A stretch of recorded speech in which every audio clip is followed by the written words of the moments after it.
Bacaan dari kitab kedua Raja-Raja. Naaman, panglima Raja Aram, adalah seorang terpandang di hadapan tuannya dan sangat disayangi.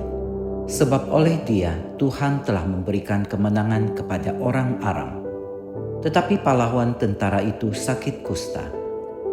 Sekali peristiwa orang Aram pernah keluar bergerombolan dan membawa tertawan seorang anak perempuan dari negeri Israel.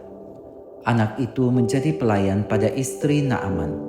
Berkatalah gadis itu kepada nyonyanya, "Sekiranya tuanku menghadap nabi yang di Samaria itu, tentulah nabi itu akan menyembuhkan dia dari penyakitnya." Lalu pergilah Naaman memberitahukan kepada tuannya, katanya, "Beginilah dikatakan oleh gadis yang dari negeri Israel itu." Maka jawab Raja Aram, "Baik, pergilah, dan aku akan mengirim surat kepada Raja Israel." Lalu berangkatlah Naaman. Sebagai persembahan, ia membawa 10 talenta perak, 6.000 shikal emas, dan 10 potong pakaian. Ia menyampaikan surat Raja Aram itu kepada Raja Israel yang berbunyi, "Sesampainya surat ini kepadamu, maklumlah kiranya bahwa aku menyuruh kepadamu Naaman pegawaiku, supaya engkau menyembuhkan dia dari penyakit kustanya." Segera sesudah Raja Israel membaca surat itu, dikoyakkannyalah lah pakaiannya serta berkata, "Allahkah aku ini yang dapat mematikan dan menghidupkan, sehingga orang ini mengirim pesan kepadaku supaya kusembuhkan seorang dari penyakit kustanya? Sesungguhnya, perhatikanlah dan lihatlah, ia mencari gara-gara terhadap aku." Segera sesudah didengar oleh Elisa, abdi Allah itu, bahwa Raja Israel mengoyakkan pakaiannya, dikirimnyalah pesan kepada Raja bunyinya, "Mengapa engkau mengoyakkan pakaianmu? Biarlah orang itu datang kepadaku, supaya ia tahu bahwa ada seorang nabi di Israel."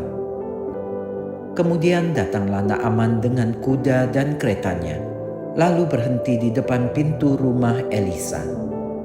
Elisa menyuruh seorang suruhan kepadanya mengatakan, "Pergilah mandi 7 kali dalam sungai Yordan, maka tubuhmu akan pulih kembali, sehingga engkau menjadi tahir."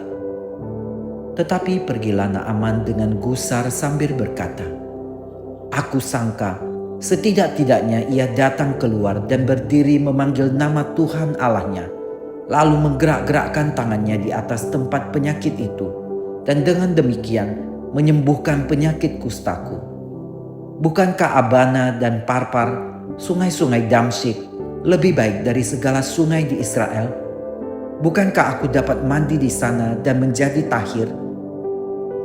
Kemudian berpalinglah ia dan pergi dengan panas hati. Tetapi pegawai-pegawainya datang mendekat serta berkata kepadanya, "Bapak, seandainya nabi itu menyuruh perkara yang sukar kepadamu, bukankah Bapak akan melakukannya? Apalagi sekarang ia hanya berkata kepadamu, 'Mandilah dan engkau akan menjadi tahir.'" Maka turunlah Naaman membenamkan dirinya 7 kali dalam sungai Yordan, sesuai dengan perkataan abdi Allah itu. Lalu pulihlah tubuhnya kembali seperti tubuh seorang anak, dan ia menjadi tahir. Kemudian kembalilah Naaman dengan seluruh pasukannya kepada abdi Allah itu. Sesampai di sana, majulah ia ke depan Elisa dan berkata, "Sekarang aku tahu bahwa di seluruh bumi tidak ada Allah kecuali di Israel. Karena itu, terimalah kiranya suatu pemberian dari hambamu ini." Demikianlah sabda Tuhan. Syukur kepada Allah.